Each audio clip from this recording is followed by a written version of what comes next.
My name is Alexis Rodriguez from the LGBTQ History Museum of Central Florida, and I'm here interviewing Miss Vicki on July 10, 2021, recorded at her house in Orlando, as part of the museum's project in capturing the oral history of Florida's LGBTQ community. With us is Jose Arajo and Willie Tillmon assisting in recording this interview. Ms. Vicki has been part of Orlando's LGBTQ community for several decades, being both an ally and a bartender at the Parliament House Orlando and El Goya at Tampa, and has become a recognizable face to Orlando's gay history, to which brings us here today. Ms. Vicki, could you start us off by telling us a little bit about yourself, such as your childhood and your life? Okay, well, I am a native-born Floridian on one side of the family, and on the other side of the family, I was raised in the Philippines. My mother was Spanish, and her mother was half Spanish and half Filipino. So the Spaniard part was a big part of my heritage, and we embraced the Filipino part of my heritage. And then we moved back to the States, and I grew up in Tampa. I consider Tampa my home because that's where my family is, and that's where I went to high school and all that when I busted out of Catholic schools. And so I did my junior and senior year in a regular public school, and then I started. I had several jobs like you do when you're young and you're trying to find yourself, and went to work part-time. My husband wanted to buy a boat, and he was working extra hours at work, and I said, well, I'll go work here as a cocktail waitress, and it was a straight bar in Tampa, and that started my bartending career 52 years ago, 1969. And I started tending bar, and I loved it. I loved the interaction with people, and I had gone with a friend to the Kiki downtown Tampa, which was a very popular bar in Tampa. Actually, there were 3 Kikis that opened over the years, and it was part of the bar that Renee and Caesar owned down in Tampa. And I went there, and the first night I was there, I was shooting pool, and this guy came up to me, and at first he was really nasty to me. His name was Gary Napier, and he asked me if I would teach him how to shoot pool. And I said, sure. And he was one of the bartenders at Renee's. And that's the day I said I came out. It was April 5th, 1975, because that's when I met Gary. And after that, I just started, getting to know everybody. Went to Renee's a lot and started meeting the entertainers. Gilda Golden was the house queen then, the director there of the shows, and Alexandria Diaz and all those greats. Clearwater Tootsie, there was a lot of them then, and some of them are still around now and some of them aren't. Katrina Lenore, she was another one. And that progressed. The Goya opened up shortly after that they opened in 76, yeah. And then but I started work. I went in there one night, my leg was in a cast, and I went in there one night, and the bartender said, please help me, I'm in the weeds. And he said, just help me get up till the crowd thins out. I said, all right. And I worked for 3 hours, and then the next night he asked me again, and after that they asked me to do that every weekend, and that's how I started working in a gay bar. And shortly after that, the Parliament House bought us, and the rest is history. Then they brought me to Orlando 3 years later, and that was it. But back then they didn't have straight people working at the bar, and they didn't have straight women working at the bar. I loved it because I was unique.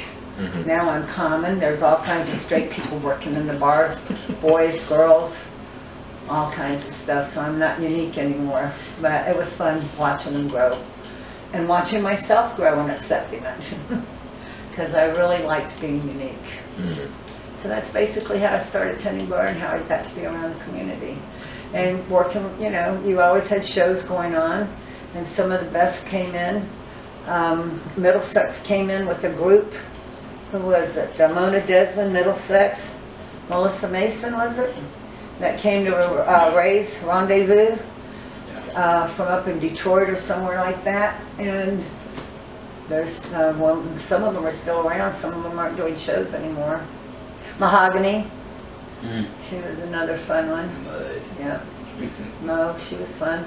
But you know, you grow with everybody. And I just loved it. I just loved the community and loved, but it was very difficult too, because back then everybody had to hide. You know, there was no, you know, these kids today, they stand on the shoulders of the ones who came before them, the ones who had to go down a dark alley and find a red door to be able to go in and be with people who were like them, you know. They didn't have signs out front like they do in bars now. They didn't have signs. You just kind of knew through Bob Dameron Guide or word of mouth where things were, how to get there, or who to see, or what to do in any town that you went to. So that's come a long ways, that you can openly say, wow, I work at a gay bar, or I work at the Parliament House, or I work at Southern Nights, or wherever, you know, and say it proudly, and people don't hurt you anymore. Yeah. You know, there were a lot of people who got beaten up. When I was in high school, I can remember the boys saying, you know, what are we doing tonight? Well, let's go downtown and roll the queers. You know, and they went down there and robbed them and beat them up, and it, you know, we all laughed about it until I started being around them and working with them, and then I thought, wow, I was so wrong. You know, these are just people. And back then people would ask me, should I tell my parents I'm gay? You know, the younger kids would ask me, and I'd go, well, your parents already know. And they're going, what? And I go, well, your dad is in denial, and your mother doesn't want to talk about it. But I would always tell them, if they don't want to talk about it, don't bring it up. But if they bring it up, don't lie to them. They're ready to hear it. And there was a good book that Roxanne Russell's boyfriend wrote back then. I can't remember Jack's last name, but it was called Now That You Know.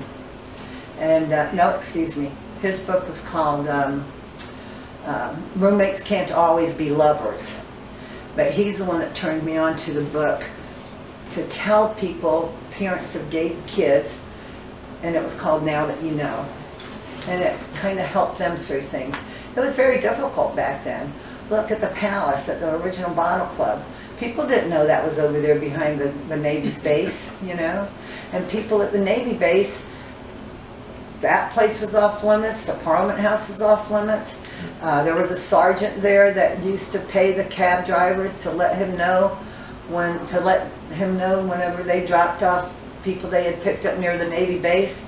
Whenever we saw the kids, the guys showing up, you know, in their blues or their whites, we would tell them, no, no, no, stop at the Wendy's around the corner and change clothes and walk over here, you know, so you don't get in trouble, because they would drum them out of they'd throw them right out.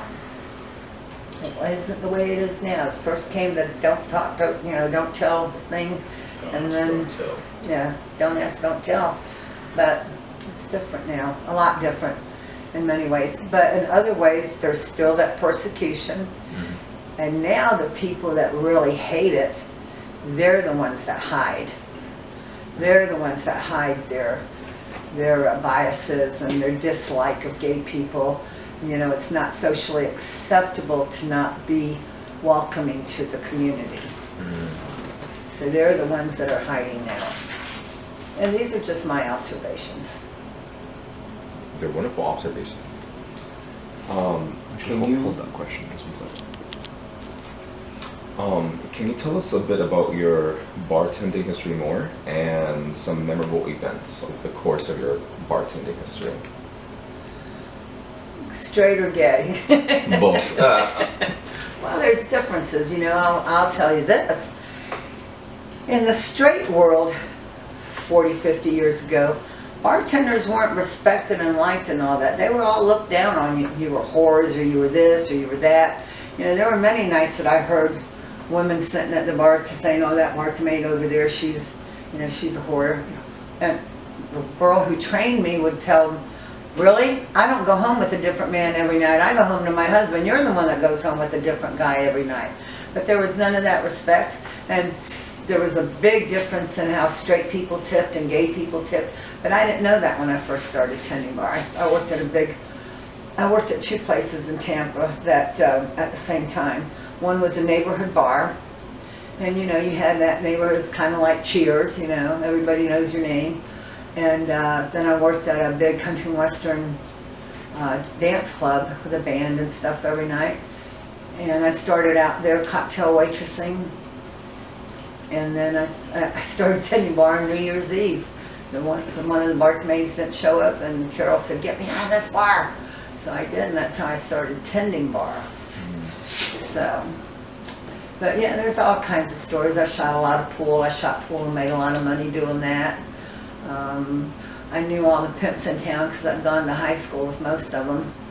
So they, I'd go around to different bars, and they always put money on me shooting pool, but then they also came to my bar and spent money there. But I used to question them too. I'd say, okay, so you got these girls over at the Alibi, but you're over here with me shooting pool and drinking. So how are you protecting these girls? They're going to tell you when they get home tonight, some guy slapped me around, and you're going to look for him tomorrow night? And then the head one over there, he'd say, they'd all go to him and say, "You need to tell Vicki to shut up."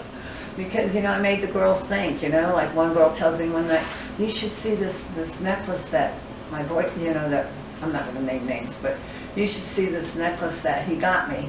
And I'd go, "No, honey, he didn't get that for you. That got that for you."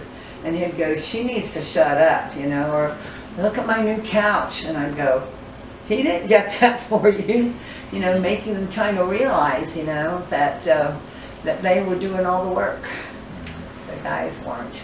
And Tampa was pretty wild. Tampa was a lot more wild than Orlando was, and they had that whole mafia thing going on over there too. My daughter's father, he was a bodyguard for one of the big mafia guys over in Tampa. So I knew all that stuff too, but keep your mouth shut, you're going to do okay about certain things. Keep your mouth shut. Yeah, but there's all kinds of stories, bartending, dancing. The bar that I worked at, we had all these country and western stars that used to come, Crystal Gale, Loretta Lynn, all of them, they used to come, we had a different one every week. A lot of them are really old now. Little Jimmy Dickens, I think he died.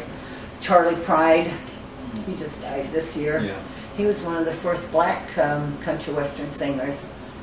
Yeah.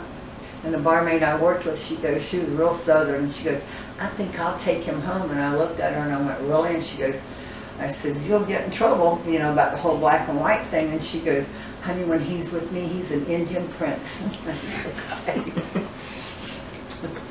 And it was very different going to work in a gay bar. In a gay bar, there weren't that many of them. So the bartenders were the nucleus of their social life, of people's social life.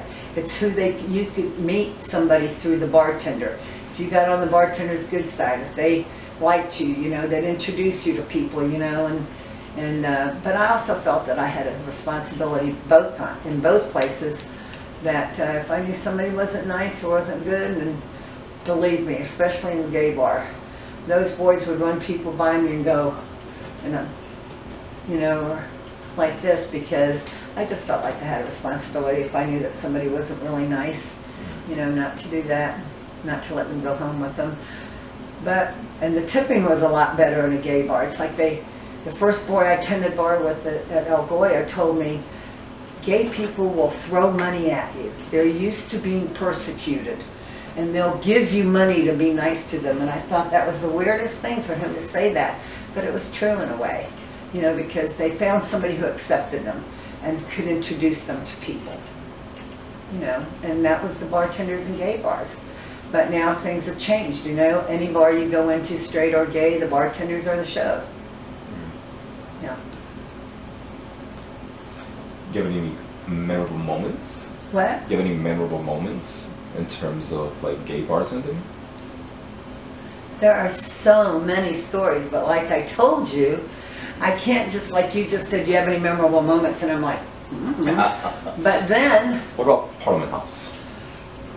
Again, I've had customers that come in and would sit down and go, "God, I had a rough day at work. Vicki, tell me a story." And I'm like, "What?"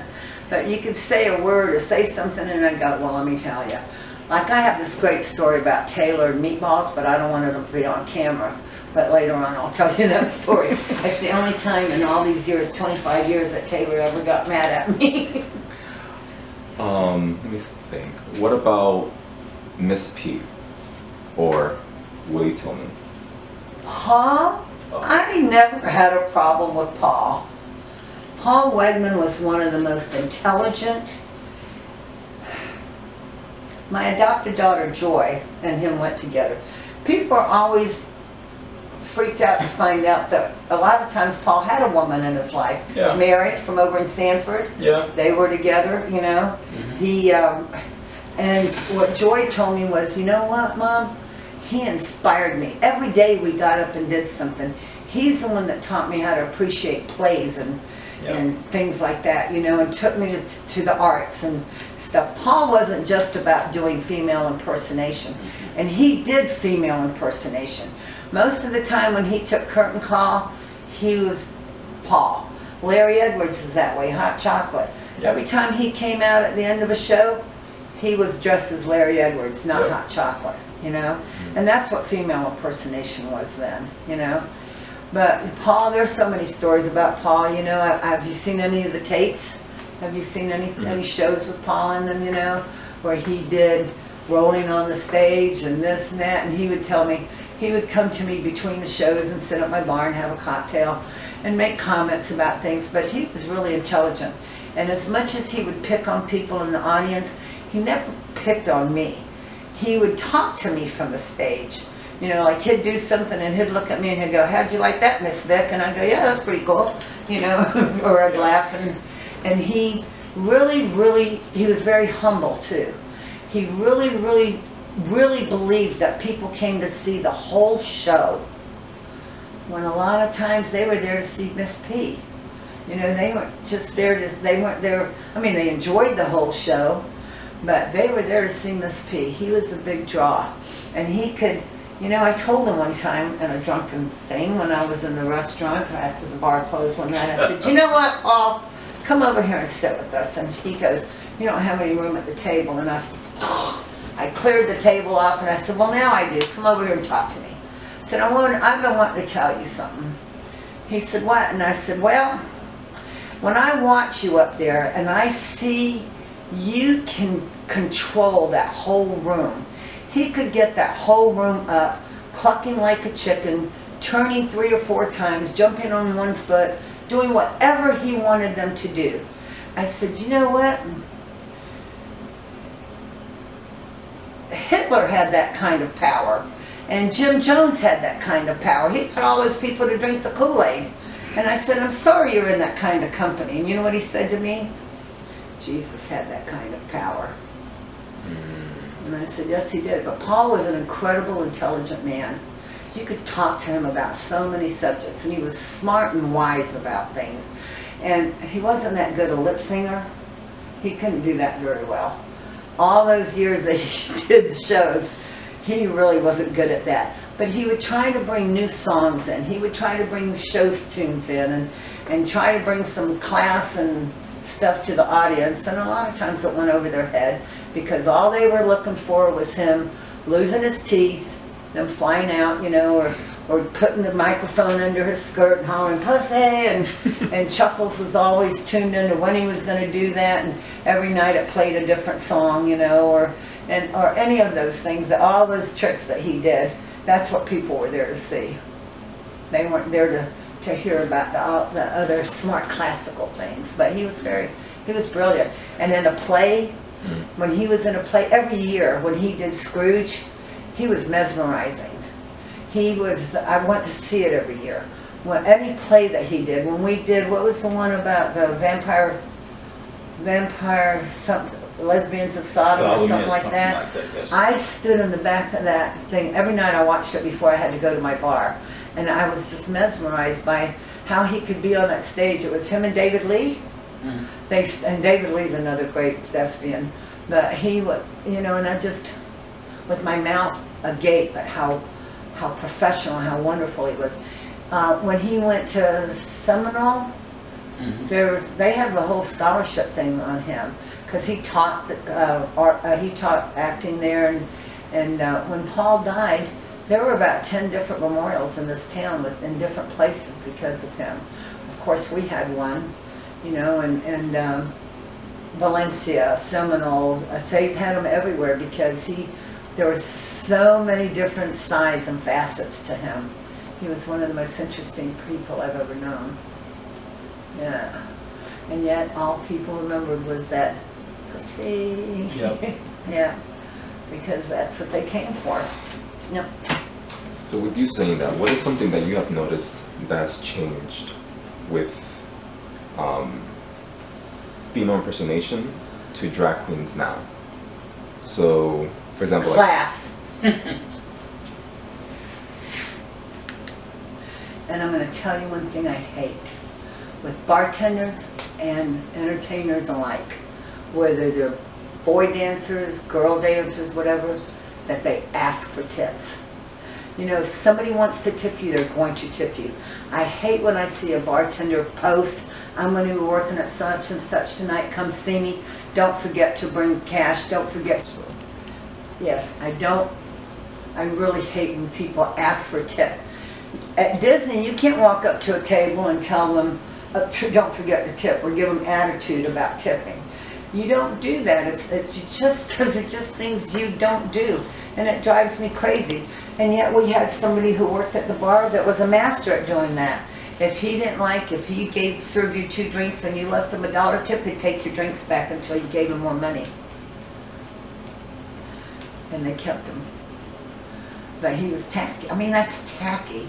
I really hate that. I hate that people, you cheapen yourself, you lower yourself, you know, because people don't like to be put on the spot. If they're going to tip you, they're going to tip you. If you tell them to tip you, they're going to get mad. And it's just tacky. It's, like I said, it's different for a show director to say, don't forget to tip your entertainers, don't forget to tip your bartenders, they're working hard for you, you know, and reminding them. But not for you to say, are you going to tip me tonight? And I've had customers walk out. We had a customer, a set of lovers, one of our bartenders had been working happy hour and was doing really great and everything. These guys, he had entertained them, and they closed their tab and didn't leave a tip on the charge thing. But they had gone to the cash machine to give him a cash tip. Yeah.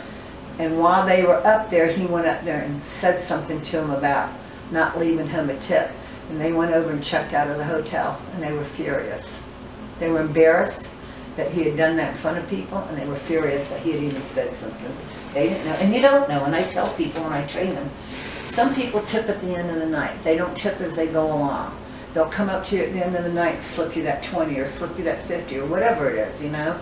But don't ever ask for a tip. It's tacky. What were you going to say, honey?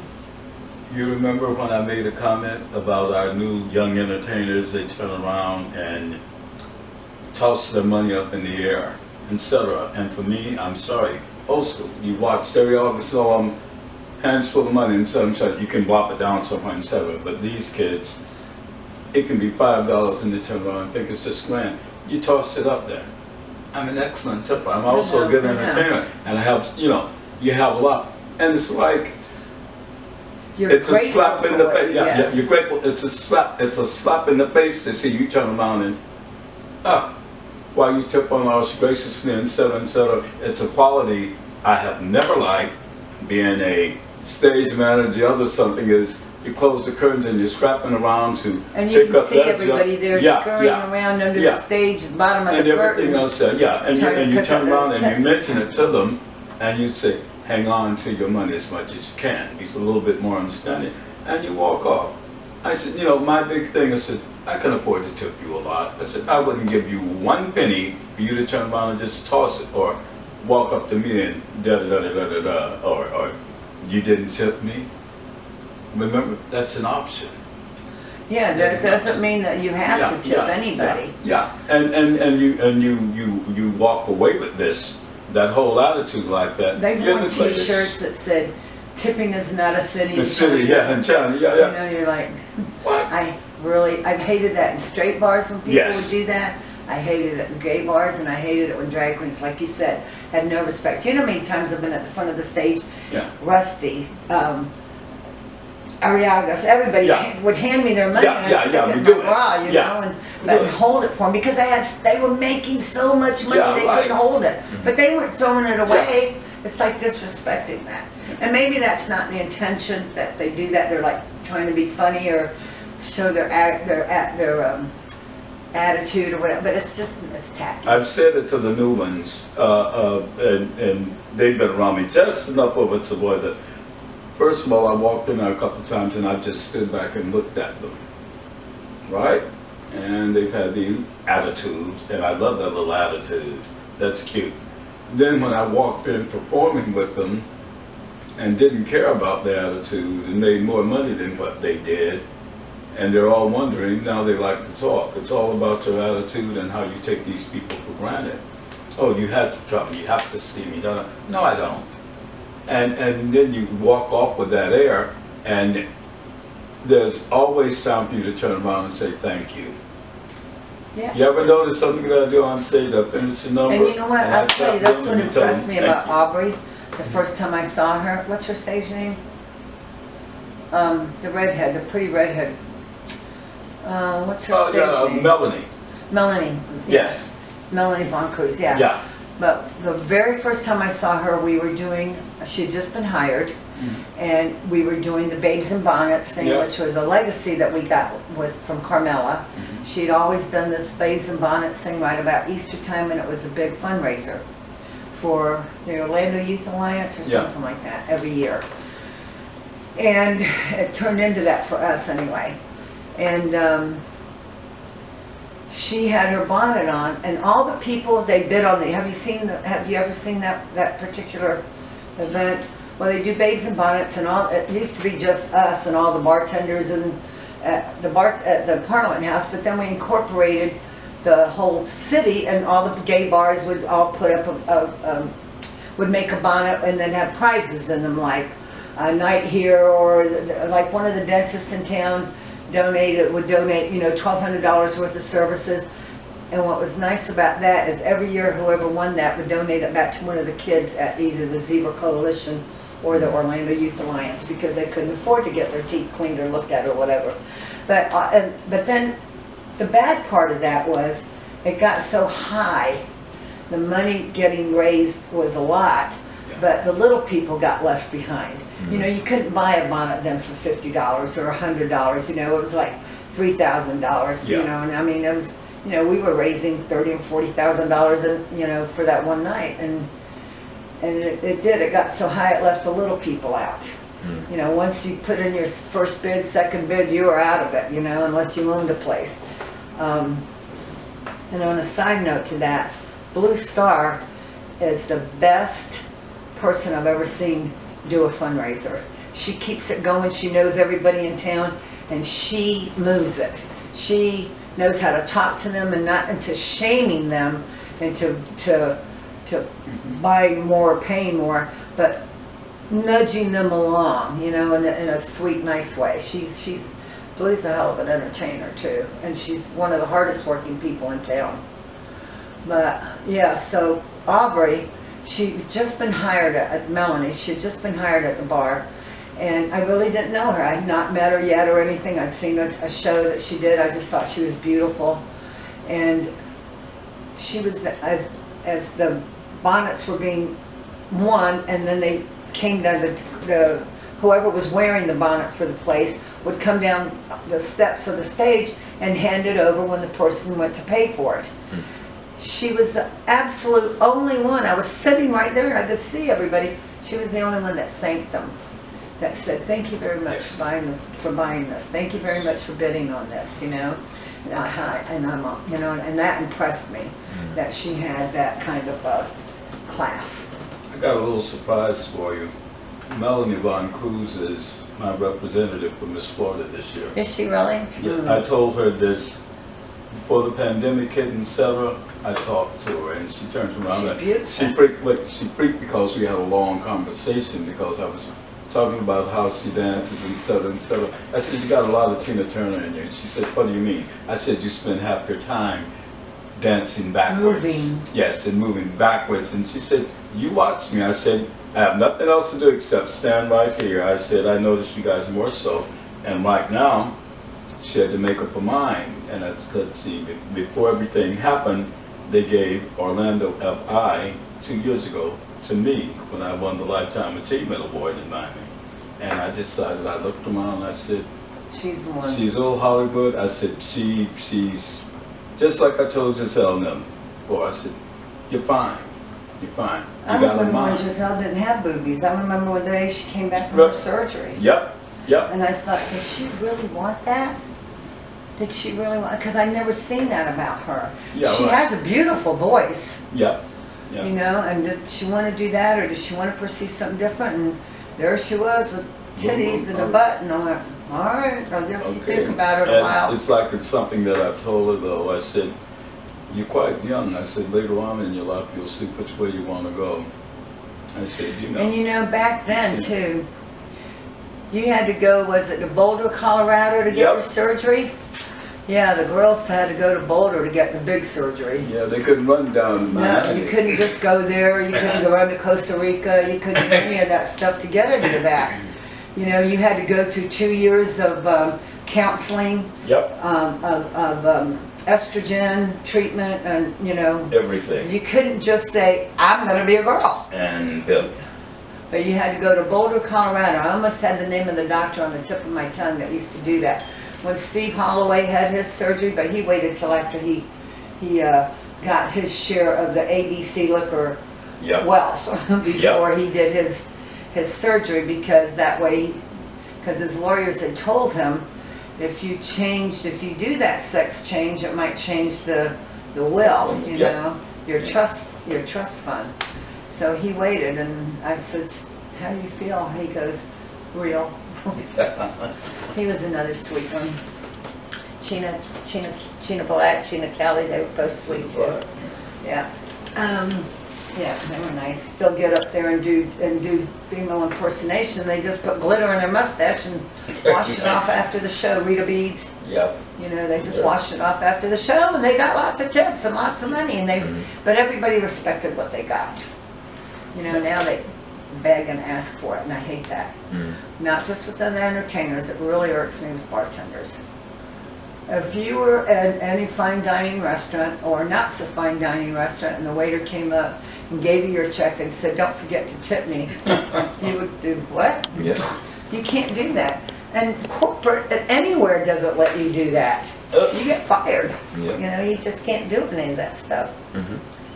So, what else? Okay, well, you were talking about some performers. Can you tell us a bit about Carmela and Gretchen, William King? Von Gretchen? Yes. The Grets that stole Christmas. I could never do that. Or including like Chantel Roche as well. If you, Chantel, Which Chantel? your Chantel. Roche. Oh. Well, when I first met her, Robert. because she wasn't warm, so it took me, just like Addison. Addison, it took me years to warm up to Addison, and I Yeah. totally adore Addison. Yeah. But I think I learned to like Addison as a boy before I learned to like him as an entertainer. Yeah, entertainer. You know, I warmed up to him that way. But you know what? A lot of people came and went. So people used to say, oh, with Vicki, you got to be here 3 months before she even knows your name. And people would go, really? And I go, you know, I have all these names in my head, so I don't want to clutter it up there. You know, but a lot of it was that because people came and went. Carmela. Sure. Carmela grew as an entertainer, grew as a person, and one of the funniest people ever, and best Southern cook, and the best sense of family. When his dad was sick, and his mother and father had divorced many years, but his father had gotten sick and wanted him to come up and take care of him up in Kentucky. So he went, and his father left him some property and stuff, but he took his mother with him, took care of her too until she died, and it was all about his mom and his dad and then his mom. But his idea of moving up there was to have a retreat or a place that when queens got older, they could go there and be together like a community, you know, to have them look out for each other. Middlesex would fit in good up there right now. You know, because she needs that. You know, she's lucky she has that Tampa family to be around her all the time. And you know what? We're going to talk about Bob Taylor.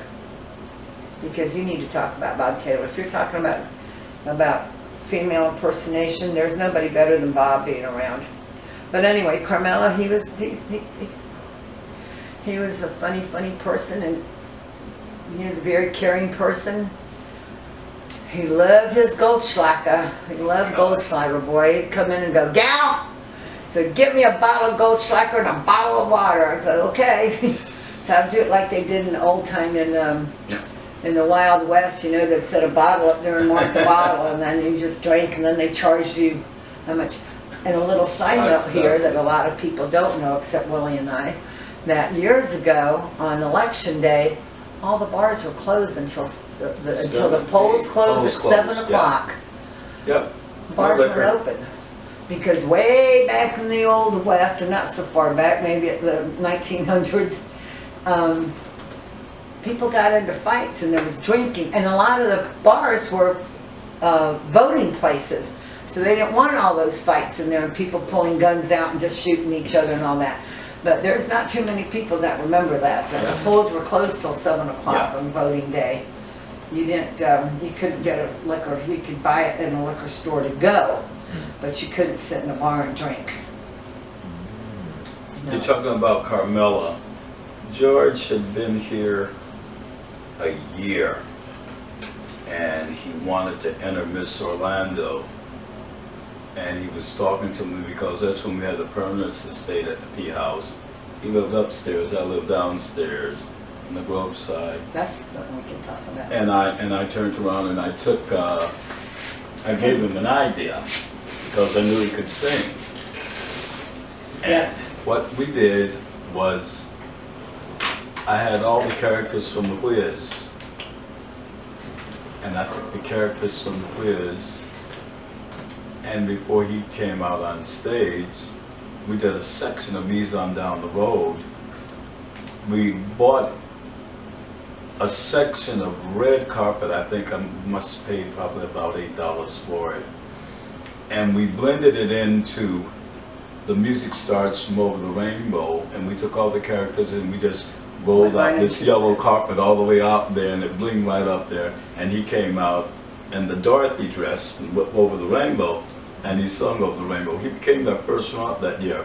But this is how George and I had a real relationship. We're okay. No biggie, no matter how big he got. We're okay, you know. Not in his space. I was always around. I knew them all.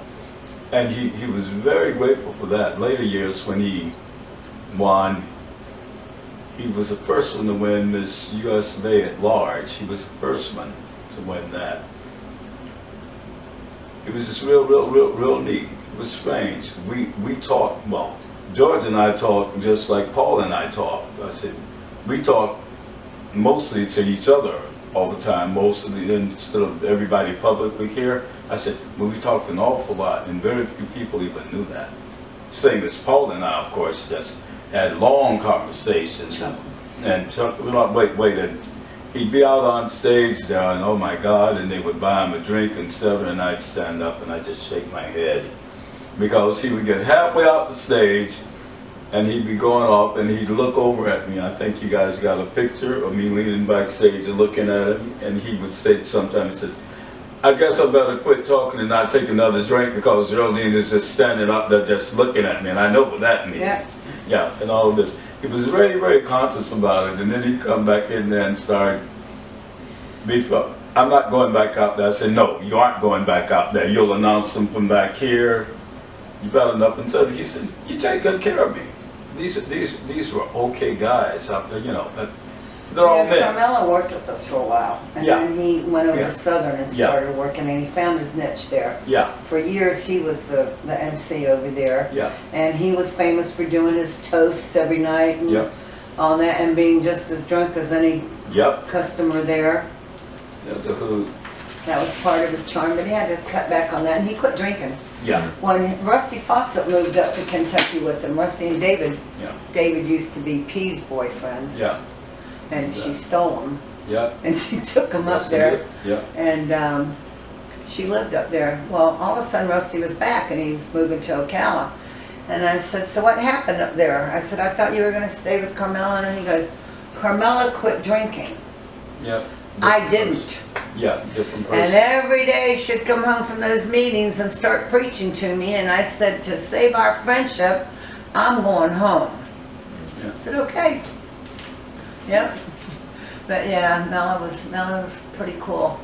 And anytime after he moved out of town, anytime he was in town for a show, Yeah. or coming through, or helping Erica Dunlap, the real Miss Florida, Yep. and who inspired my granddaughter, he would always stop by the bar. Sometimes he'd just run in and go, I only have time for a kiss. I'd go, and off he'd go. Or he would come and say, hey gal, you want to do breakfast tomorrow morning? He said, I got this time. Or you want to do, can I come have lunch at your bar? I said, sure, you know, or we'll meet for dinner, whatever. But he always took time for me, and I loved him for that. I loved that he always remembered me and took time for me. And he was on that 6-week Texas tour when then he went to Jacksonville and came here, and he said, you know, Vicki, I don't feel good.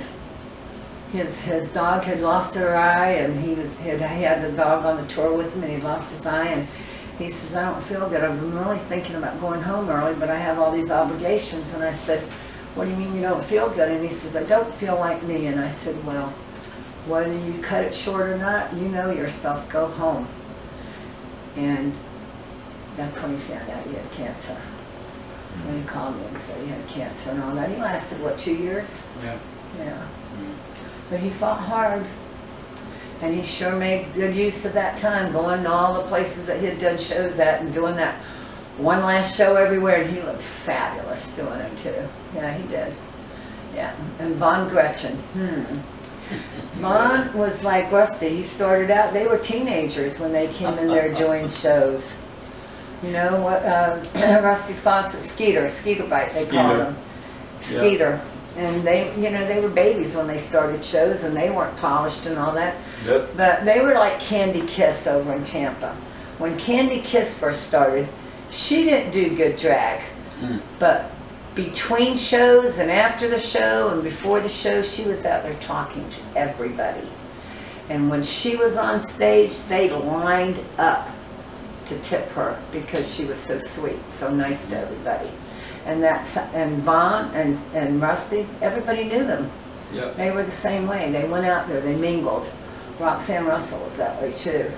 Yep. He was just gorgeous. He was a beautiful boy and a beautiful girl. Handsome man. Handsome man. Beautiful boy. Yes. Logan. Well, Yep. it was Bobby Carter, and then he changed Yep. it to his middle name, Logan. Yeah, Logan. Yep. Yeah. Yeah, we've known some characters, and we haven't talked about, maybe you have, Laura Gilmore. Oh God, Lori.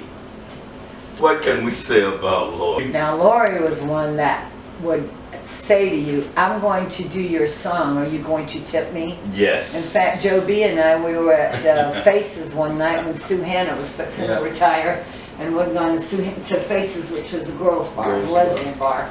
And Sue Hannah was one of the coolest lesbians you'd ever want to meet. And she, when my granddaughter came out, I told her, I said, I'm going to send you to Sue Hannah to learn how to be a good lesbian. If you want to be a dyke, honey, she's the one to teach you how to be one. And, but she came up to Joe and I and said, I'm going to do, what's that thing about the sky? Spirit in the Sky. Spirit in the Sky. She'd always say, I'm going to do your song tonight, Vicki. Honey, it got to be where I did it with a lot of people, but the first couple of notes out of her mouth, Joe and I both looked at each other and said, okay, let's go tip her and get it over with, or she'll be right in her face the whole song. You know, because she would do that. She would bully people into bully. What about the year they gave her Miss Congeniality at Miss Florida one year just to shut her up because she was so mean to everybody. She was screaming at her backup dancers. Was that the year she did the horse? The year when they did the horse and did the share thing and lost the horse in the elevator in the fountain booth. I had nothing to do with the sport at that time. I was just going getting drunk then. She was mean to everybody, and every year Bill Miller would sponsor her to go back to the sport and represent Parliament House. What a hoot! she was, my God, the how did worst. you lose a horse in an elevator? And I died when they told me, of course. Because the horse wanted to go to the party and keep Brandon sweet. It was a hoot. The ultimate thing was when we still had the Diamond Head and Mad That was Hatter. before my time. Mad Hatter, who was a comic. Mad Hatter wanted to do Hello Dolly, and we got all of us together, and we did Dolly. I mean, all dressed in the whole ball of wax. Well, Lori, of course, was working there, and the number was starting, and all the boys were out except for me. I did Louis Armstrong's portion. I'm halfway through the number. And Lori's in the dressing room, and that's when Cher was still making it big, and Lori's just sitting there, I'll never forget it, at the table with all these braids and the nice outfit, just sitting at just looking at the mirror.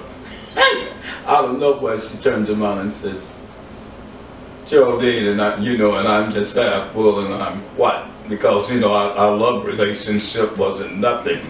And she said, don't you think I look like Cher? And I was just drunk enough, Vicki. I said, Cher who? And the other thing is, she used to the other times when she'd come out with Spirit in the Sky, or before we got Gloria Gaynor here, Bill had her doing Gloria Gaynor until Gloria Gaynor came. She'd come out there and would start the number, and myself and Ted, the cook that used to be the cook in the restaurant there, would be there just half full. Ted. Yeah, right. We would get up and would walk back to the back bar, and she turned around and she went off with Bill. Every time I come out, they just wait for me to come out, and then they stand up and go to the back Well, bar. I thought for a long time that was the bathroom queen. Well, there was always that one person in the show. And see, I'm going to tell you the other thing about the shows. It used to be you had the comedy queen. Yeah. You had the queen that did the ballads. You Yeah. had the one that did the dancing across the stage. You had the comedy queen. You had the one that did country music. Yeah. Now they all do the same thing. The They just same all thing. come out there half dressed and get Adrian. naked. It's Yeah, they've been around me a couple of times, and I point out some things. I said, you look at this. I said, they're all wearing nearly the same clothes, which they don't have any costumes. They have no wardrobe. they have no This new budget bunch. for their costumes. Wait, we didn't have any budget, but we had a lot of imagination. Yeah. Go to a thrift store, buy something, take it apart, and put it back together. And, Goodwill. Thank you. They're all grand. All they own is thigh-high boots and a leotard. But I sit up there and I was showing them. I said, just watch them. And I pointed out a couple of things before some of them even started. And there they are. And he said, even him, he said, you're right. I said, this is it. I said, they want money. Well, entertain me. That's what you're there for. And they aren't like But that. everybody's falling into it. The kids, they just follow that. They think that's what it is because until I have my shows, they didn't know. They didn't know the difference. And the younger entertainers would come out to see why everybody showed up for this party. Yeah. And then they'd be standing there. This is what I'm supposed to be doing. This is what you're watching. And I just stand up there. Now my conversation with them is, they walk over. There are a couple of them that I'll walk right up to and say, come here, I want to tell you something. I said, take it any way you want. You want to get here? This is how you get here. If not, People used to use their imaginations on different numbers they did. They weren't all the same, They weren't all ballads, and they used to have, for a lot of the pageants, they had a time limit as to how long your number could be. click. And, because they'd go out there and they'd do 15 or 20 minutes and everybody's, yawning because it had gotten so boring.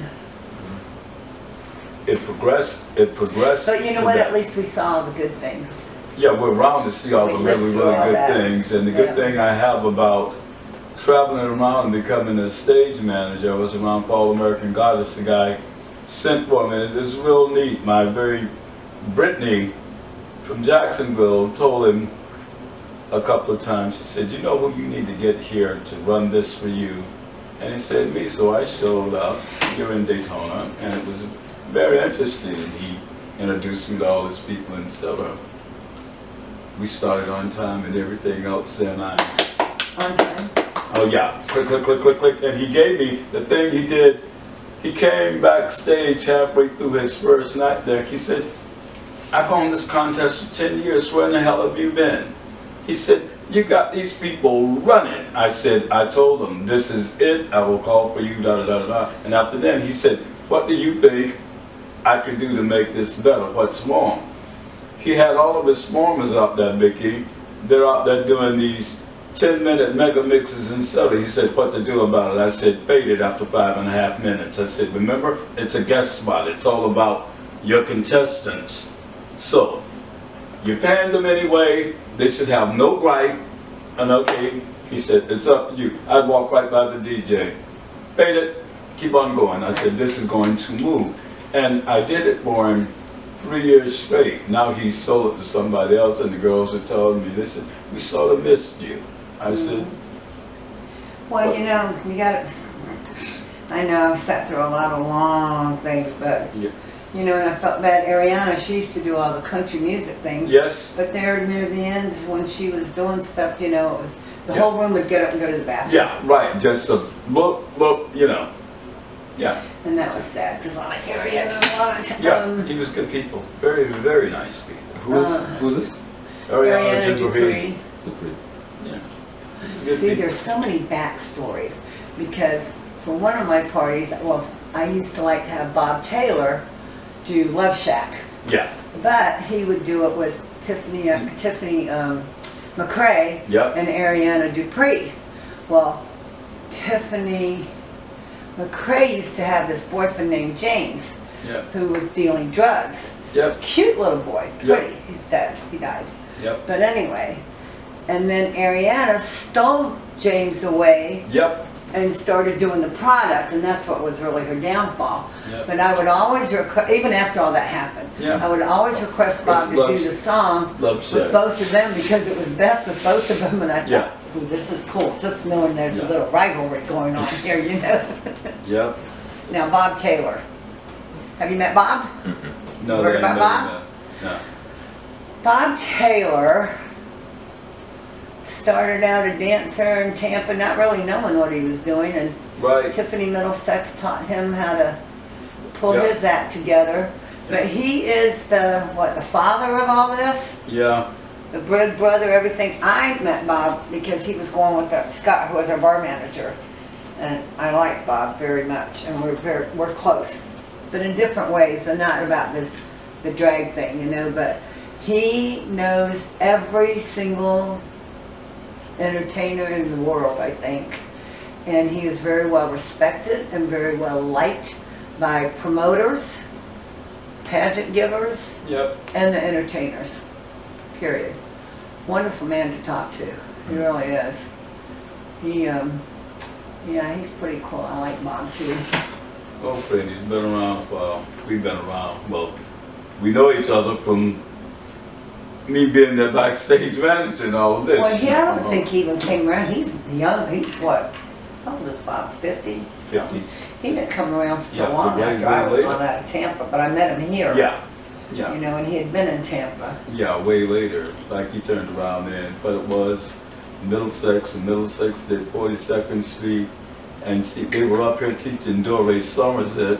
And I was standing backstage, and he was dancing with her out there. And I started doing it, and he looked over. He said, you know this? And Middlesex told him, when I did this, said, Geraldine is the only one down here that turned around and decided to do Yeah. that. Got some tap, she didn't tell her, I didn't know you could dance. I said, I do when I feel like it. Bob's a good entertainer too. Yeah. He's a good Plus, dancer. plus He's a I've had backup him, dancer. yeah, I've had him at Florida. He's one of Yeah. my judges and all of that, you know, a couple of times. Well, He says he's getting too old now to do we're all that always, dancing. well, remember, if he's getting too old, what does that put me? That being that I'm older than all of them. You are. You're seasoned. What is it Allison told me? She said, you are a part of this as long as you want to be a part of this. Who told you that? Allison Thomas from Miss Allison. Florida. She said, the little birthday thing, she said, they snatched you down here out of Orlando to be the stage coordinator. But all of these contests that we're having, like I said, I was back and forth down there so much. Danielle Hunter turned around and said something to me. I see you more in Miami than I see you in Orlando. And all of She's that. in West St. Louis now? No. Isn't she right out there on Antique Road down in one of those little restaurants or something? Danielle Hunter? I'm certain I'm right. I'm certain I'm right. Talk amongst yourselves. Can you tell us a bit about Tiffany Middlesex then? Tip. How deep do you want to go? How deep? At which point? We want Like you to I say said, the Ray good Jennings brought her to Tampa. Yep. After Goya burned. He brought her to Tampa along with several other Mahogany and Mona Desmond, who was Yep. gorgeous. She married a Green Bay Packer, and after her surgery. And who else? What's her name? Melissa? Was it Melissa? Melissa Mason. Yeah, Melissa Mason. Mhm. And Erica Andrus. He brought all of Erica them was down the here deal. from Detroit or Chicago, someplace like that, and brought them down to Tampa. Quick question. Isn't Danielle Hunter back in town?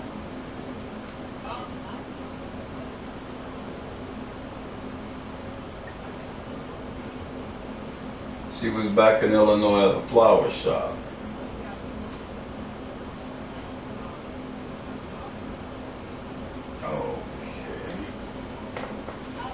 Well, that explains her doing shows Okay. in St. Louis, because it's Oh. right over the state We'll- line there. We'll find out, get on the mission eventually and get back to me. Thank you. We'll get on the mission. She was somewhere here a couple of weeks ago. Okay, she may have just been in town. I will tell you who does a really good. The girls that I do like are the ones that do the plays. Adrian and Mhm. you know they're still down to earth and they're good at the plays. Did you happen to see the Golden Girls? Any of the Golden Girl plays? Mm-mm. Oh my God! If they do them again, you need to see them. They were on point. If you said which character did you like? Oh, the one that did Blanche. No. Dorothy was the best. No.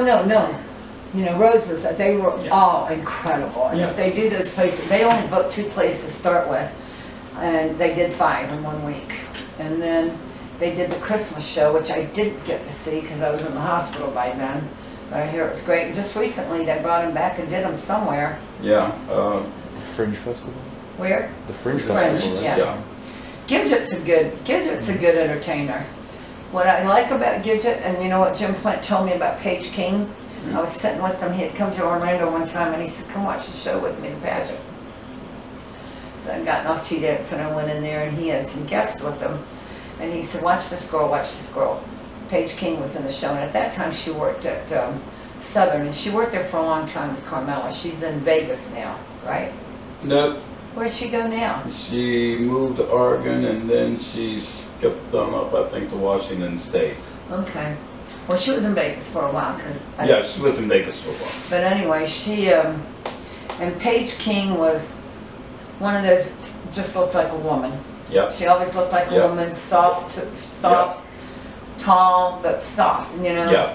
And he said, watch her, she's really good. She has fun with this pageant. She just gets up there and she has fun with it. She's relaxed, she's the most relaxed entertainer up there. She'll never win. Yep. She never won a pageant. Yep.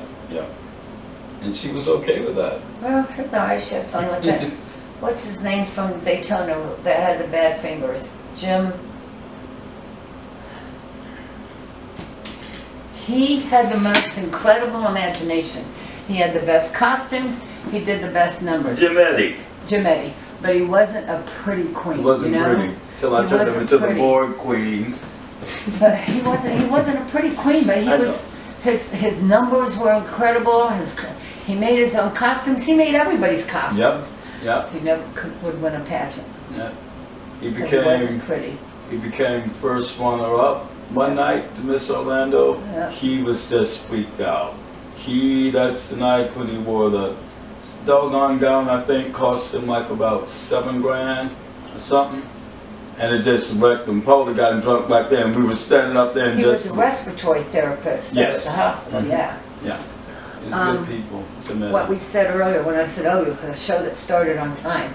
Because for years, Oh my shows God. were notorious. Oh my God. Not just starting late, but I mean an hour late. It was horrible. In fact, when I first said years ago I was going to write a book, the name of my book was going to be "What Time Does the 10 O'Clock Show Start?" My line. And you know what? Carmela started using that whenever she would do her question and answer Yeah. thing, you know. And it was also a tip of my hat to all my Disney customers because, you know, a lot of, and I'll tell you all about that, but because the most asked question out at Disney was what time was the 3 o'clock parade? Yep. But the real answer to that question is, well, it depends on where you are in the park. It starts at 3 here, but by the time it gets to you, it's 3:30 or 4 o'clock, you know? And the second most asked question out at Disney is, where's the best place to see the fireworks?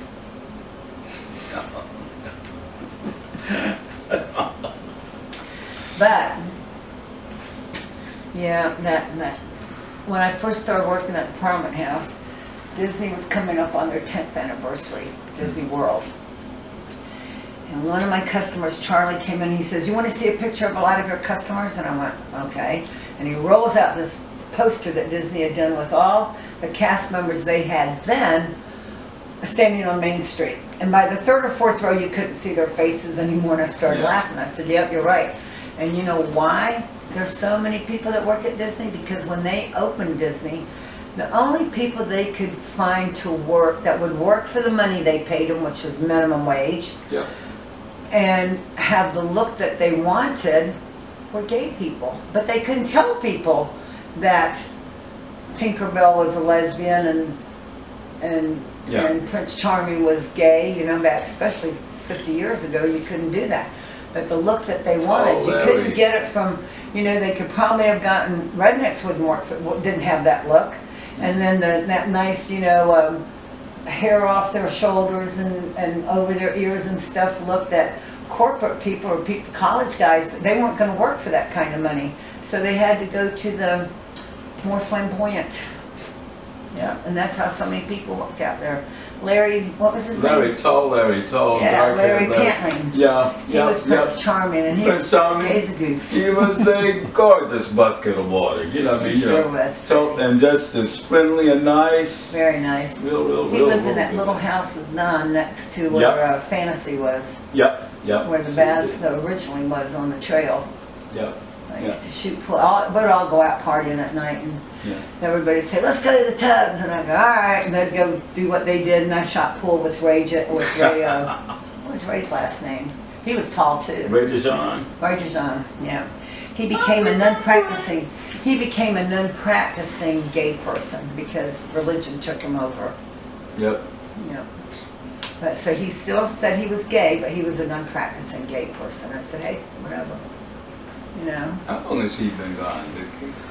A long time because he died. He died after Joy and Will got married, and Will's been gone a long time. Yeah. I forgot. And that was a very handsome, very, very talented boy. Yeah. He could dance, he could sing, he could Yeah. sew, he could cook, he did everything. Yep. If I had written out an order for a husband for Joy, I couldn't have picked anybody better. You're right. He was perfect for You're her. right. And then he was died good of people. bone marrow complications of AIDS. He was good people. Good people. We lost people in droves back then. Yeah. Did you watch the documentary that we did? The 40th? Oh my God. I was going to say, you need to watch that one. We were all in it. Me, him, Ron Stutter, Don and Susan, Doug Bowser, Wanzi. I was so sick that day. I had a fever. I was so sick. We'd already postponed it once, though. Yep. Yeah. You Yeah. mentioned earlier Blue Star. Who? Blue Star? Blue? Yeah. Do you know Blue? Mm-mm. You've never met Blue? I've never. She No, is- she hasn't been around since you guys have been around me. No. Doesn't I heard it's a little doesn't she expensive work to go to over? a house, but it's very good. Hmm. But you know, Ron will never take you there because it's not his cup of tea. He doesn't like lesbians, he doesn't like titties, he doesn't like any of that. He puts up with it because Kermit and them have female friends. But other than that, he doesn't. you know, they would have loved McAdoo and G and all of them. They They were like Doesn't really Blue young Star work guys. at that bar underneath World of Beer downtown? She has House, She has Haus downtown on Church Street Oh, that's across the new from one. Hammered The Lamb. new one. Yeah, that's her place right now. But she used to do Dirty Bingo over at Blue, I don't know. I don't know. It's No, at that, but no, I don't she's know. I okay. don't remember her doing that. She's no But she friend could of mine. have. yeah. You know, everybody was scattering. Yeah. She's done a lot of stuff at the Abbey. Yes, quite a bit. Yeah. She's done a lot of stuff That's at why the I Abbey. haven't seen her since you guys have been around, or since I've been hopping back up again. Have you been to the Abbey? Eventually. No, That's a great venue. I have to drive them there. It's a real good venue. They have a bar set up that it's more for events. It's not like a bar you go to every night. They do events there, plays, weddings, funerals, all kinds of stuff they do there. And it's very accessible and it's handicap accessible. That was before I was even on a scooter. I used to dance every night. And I miss that. That I do miss. I miss dancing in ship pool.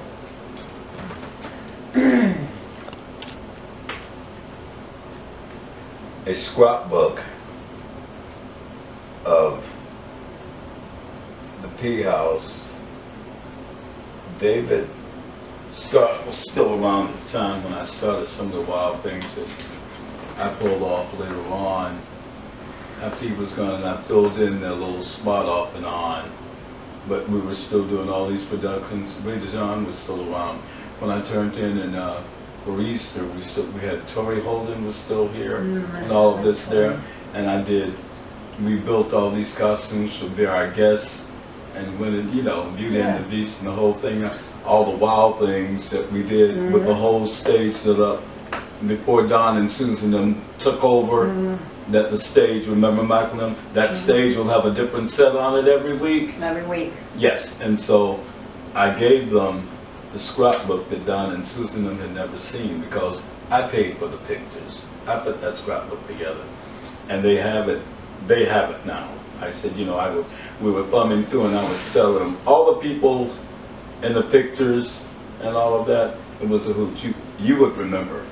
Well, David was always really awful to me because he was tight with Bill Miller. Yes. Bill was very jealous of me and Michael Hodge. Yep. Because we were together for 3 years in Tampa when they bought the Parliament House. And they bought El Goya over in Tampa. It was Michael and Frank, what was his name? Italian guy. Kakara. Frank Cocara. Yeah. That came over there and I ran the place. remember. And Michael and I got really, really close together. Yeah.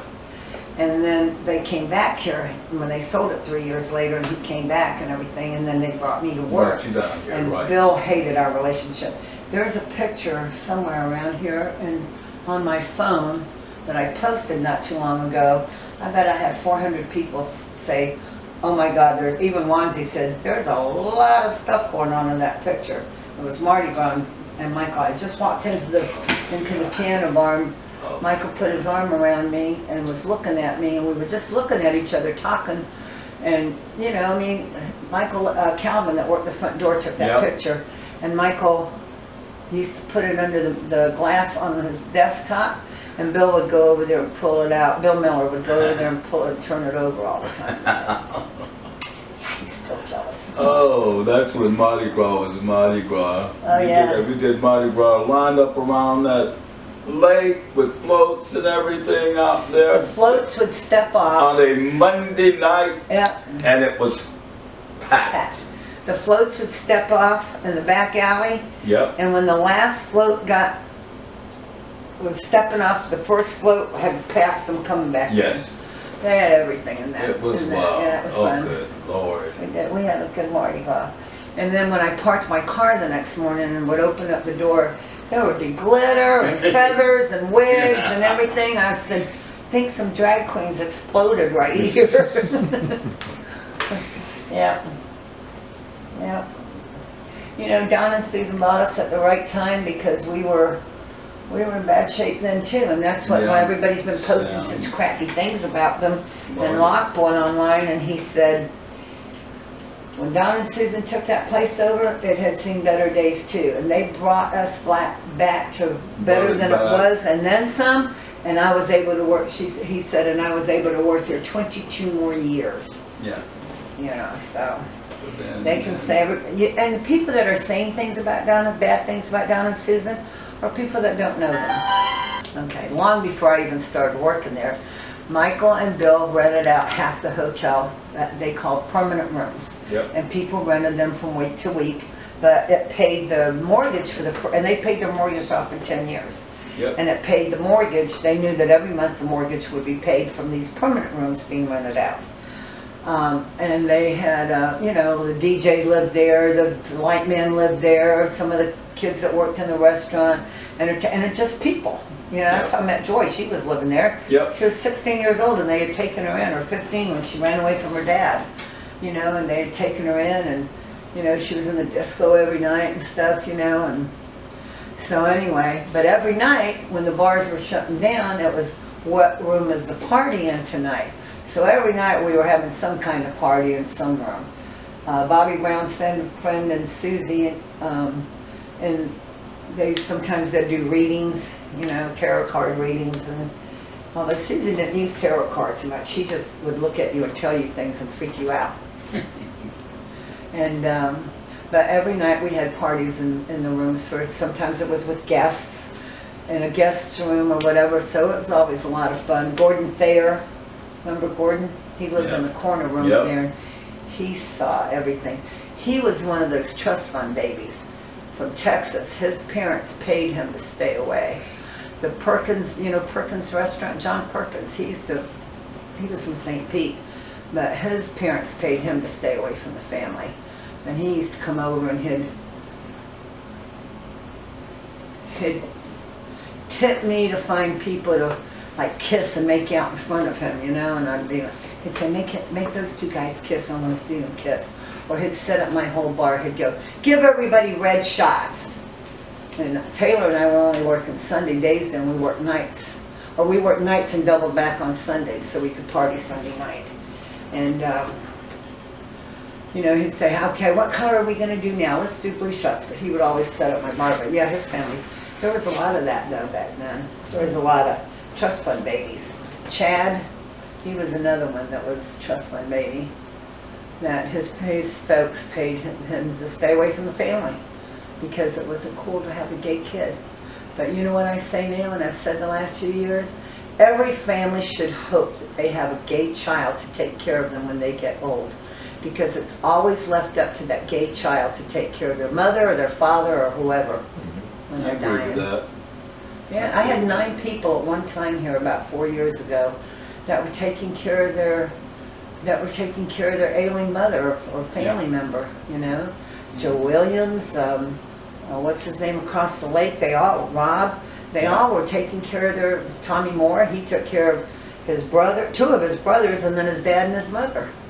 You know, but they should all hope they accept me. I have my gay kid, she walks in and she leaves in 15 minutes. I go, and then she tells everybody, I do everything for her. And I'm like, who is this? No, strangers do more for me.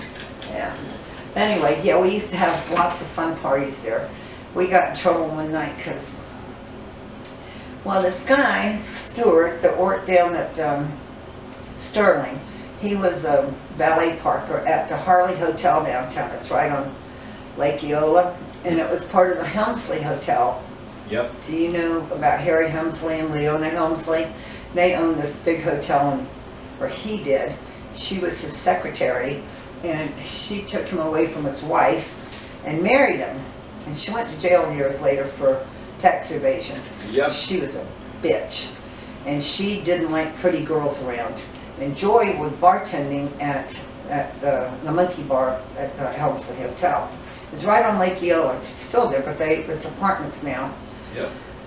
And so Sterling had come in, and he brought me, since I was staying there, he brought me some lasagna. And he said, do you have somewhere you can heat this up? I said, yeah, they'll do it in the restaurant or anything. He had it all wrapped up in heavy aluminum foil. So Kenny, the DJ, and I would roam around, you know, at night, see who was doing what in what rooms, you know. And we went over by near Gordon's room, and I said, Gordon, can you heat up this lasagna for us? Kenny and I are gonna have this lasagna. You can have a big chunk of it too, there's plenty. I said, can you heat up this lasagna for us in your microwave? He said, sure. Well, Kenny didn't want to walk up the stairs, and Gordon didn't want to walk down the stairs. And the last thing I heard was, Kenny says, if I throw this up, can you catch it? And Gordon said, yes. Well, he threw it up, Gordon missed it, it hit the ground. These two cats came out of nowhere when it split open and pounced on it. Before we could stop them, they were eating this thing. Well, I was laughing so hard, I peed in my pants. So I went down to my room. My room was right next to the back bar. I went down to my room and just peeled off my clothes as I went and got in the shower. And I told Kenny, wait outside for me. We're going to party in the light man's room, George's room. So I came out, and there happened to be one of the big laundry carts sitting out there. So I got in it. I said, wait, go get my whip. He says, you travel with a whip? I said, of course. Doesn't everybody? So I had this whip, and I was in that. I was wearing this muumuu, and Kenny was pushing me up and down all the sidewalks there, and I had this whip. Yeah, we got in big trouble because we were disturbing the guests. I told them, I said, no, most of them were out there with us. Yeah, so then we couldn't take the laundry cart anymore after that. But there was stuff going on like that all the time. Every night somebody had a party in their room. One time we had a party, we rented one room, we had cleanup the next day, and I came up with the idea, let's have a slumber party. We'll get a room with adjoining doors, so we have a lot of room, and you all had to bring, we had cleanup at 11 o'clock the next morning, and that way everybody had to be there. You know, we had bartenders, and the bar staff had to come and rotate the stock and all that stuff in your coolers and clean your bar. Once a month we did that. And so we started the slumber party. Well, I guess they didn't think they didn't want, well, we were playing Truth or Dare, and you had to bring something, you know, a covered dish or something, but if you didn't cook, you know, you could just bring Coca-Cola or a mix or a bottle or chips or something. And we were having a great time, and all of a sudden I realized that more than half the people were gone. I think Bruce Vines had left, and then everybody else started leaving, and I thought, where is everybody going? We were having a great time playing Truth or Dare. Well, some of the kids didn't think that I knew anything about drugs, and they were all going to go smoke pot and do shit in another room. So they went and rented another room, and everybody went down there, and I was, who do they think I am? Like I haven't had no life, you know, here? So everybody disappeared down to another room, and I just went in there and crashed the party, and they were all scattering everywhere. Just like that bathroom in the disco. Sometimes I'd leave my bar and just run in there to use the bathroom, but as soon as I hit that door, I'd go, I don't care what anybody's doing in here, I just gotta pee, everybody get out. And or do what you're doing, my eyes are closed, you know, I don't care. I chose not to do the drugs. Whatever you choose, that's up to you. I don't care. I wasn't judging you or nothing, you know, but especially in these last few years, a lot of the kids, you know, other people would start telling stories about us and doing things, and they'd go, who did that? Vicki? Vicki doesn't drink. And then they'd go, you know, yes, she did. But all the kids now, they didn't think I ever partied. But there were different degrees of partying, too. Yeah. And the restaurant was open 24 hours then. Yep. Because my daughter, Marisa, she worked that 11 to 7 in the morning shift. Yep. And Joy worked she worked 7 to 3 in the afternoon, and they both made killer money. Yep. Now, I tried to tell Don and Susan that. It's very good money in that place. You know the IHOP over on Colonial that they say is the gay IHOP? Yep. The reason it got to be the gay IHOP was because we used to be open 24 hours. And everybody from all over the city, all the gay bars, they would come either go to the Bottle Club or they'd come and have breakfast at the Parliament House. But then one day the cook didn't show up. So rather than the manager getting in there and cooking, they shut it down. So people showed up and they go, oh, it's shut down. So the next time somebody said, you want to go to the Parliament House and eat breakfast? They said, no, it might be shut down. Let's go to the IHOP. And that's how they got all that business. And eventually there was no business from 11 at night to 7 in the morning, and they closed. Yep. But it was a gold mine. People were in line out front waiting to get in there to work. Chris Cross worked. Yep. Paul, Miss P worked in there after the Yep. shows at night. But you know, she would do, Paul, you know, she had some bad habits too. He'd eat we eat out of the bus pans. My daughter would tell me, I walked in the back and Paul was eating a steak that somebody hadn't finished off the plate. There's all kinds of stuff. There's lots of stuff, you know, but one thing leads to another, and that I can't just sit and think of things, you know, but one thing leads to another. And then you have, and then a lot of the stories are stories that people told me. You know, there were times that I gotta go to the bathroom. I already peed, but I gotta change. Yes. No. Yeah. Oh, you mean that was It's been a this good morning? ride. I didn't And this afternoon. Yeah, I didn't Sorry know that if you it's were over. there or not. You know, That's like I why was said on to your Don phone. and Susan, and I said to Oh, other people, well. And how is like that? the Big Boy Pride that they had every year, the last several years. It started out 38 Everybody? gay black men, businessmen from Atlanta came to the Parliament House for a weekend. Mhm. They were called BMOC, Big Men of Color, Businessmen of Color. And the first 3 years there were 38, 40 of them. Then they go into a herd. After a few years, there were like 780s, 900 of them. Locals, people that came from all over the country Yep. then. You know, people I've sat and talked, but they were all businessmen. They were all, they did volunteer work, they did charity work. And they would come and it was the best. I loved it. It was one of my favorite events. It became the Black Boy Pride. They changed the Yep. name later to Black Boy Pride. And they're just wonderful guys. And I said to somebody, you know, what's sad is there's so many events like this. Well, I see these guys again. Some of them, yeah, like Jay and Tony, the guys that put on the event, and some of the guys that are local that came to that or that travel.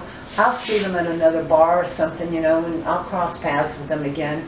But there'll never be that same, that week, that first week in April, with that many of them in that place doing their events. That'll never be again, you know, and all you have are those memories or pictures of it and stuff, and that's what I'm most sad. Different events we had, the white parties, those pictures that Doug Swallow posted.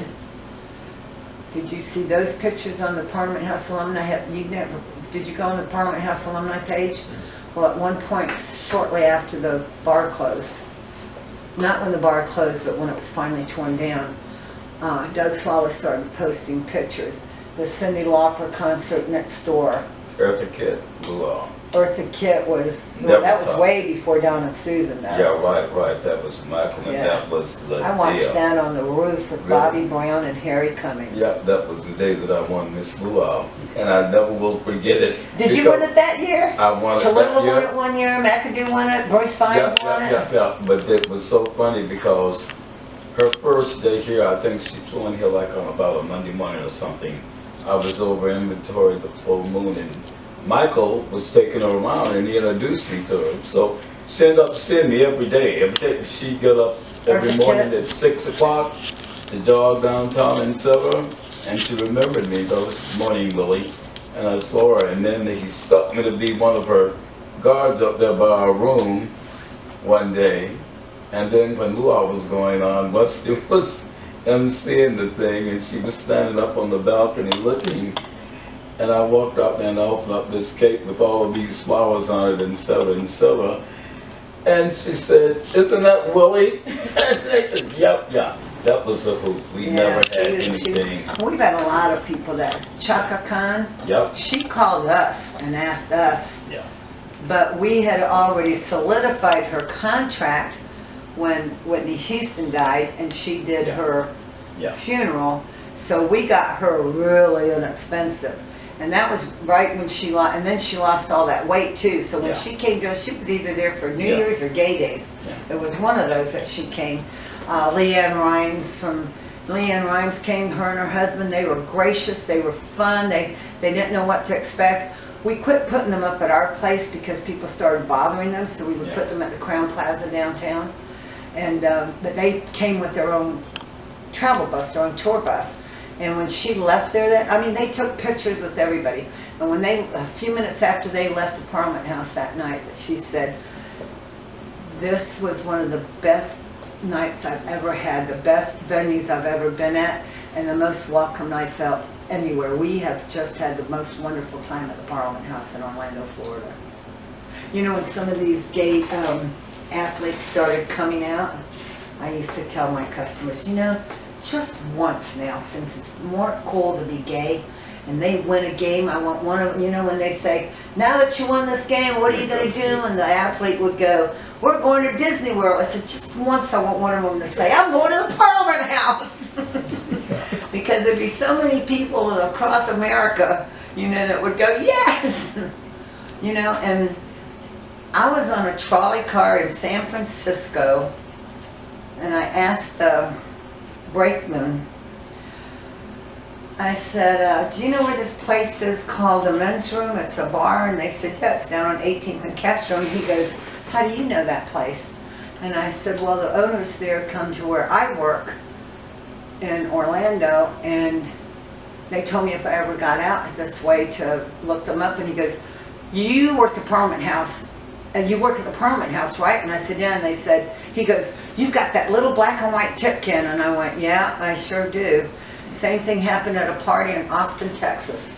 When this party, this guy, these guys from Falcon met you at the door and escorted you in and got you your first drink and all that. And I was all settled down and talking to some people and everything that I knew. The people who were having the party had flung me out there, and I feel this tap on my shoulder, and this boy goes, I've worked at the Parliament House. He goes, do you still have your little black and white tip can? You know, one year, Tommy Moore went to, for Halloween, he came dressed as my tip can. And Gary Allen dressed like me one year for Halloween, and then he didn't want anybody to tell me. Well, I thought it was a hoot, you know. I thought it was funny. I don't care. I don't know. People always thought it was mean. I'm a sweetheart.